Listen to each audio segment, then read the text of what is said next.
What's going on YouTube? So, a few days ago, somebody hit my bumper.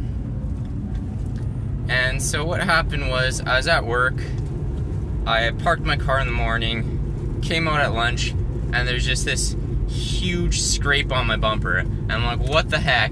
So, I go to my shop foreman, and I'm like, hey, somebody hit my bumper, can we look at like the video footage or something?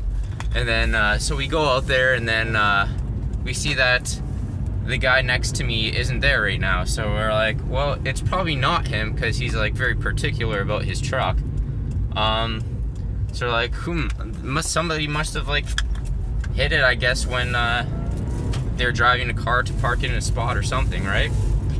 So we waited out. Sure enough, the guy who parks next to me comes back, and we're like, hey, did you notice any of this damage? And he's like, yeah, I actually hit it with my back tire as I was pulling out.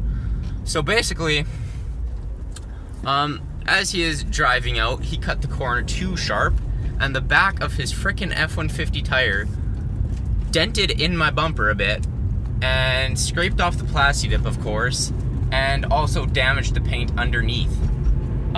So long story short is, he gave me a bunch of money to get it all fixed, and that's what I'm gonna do today.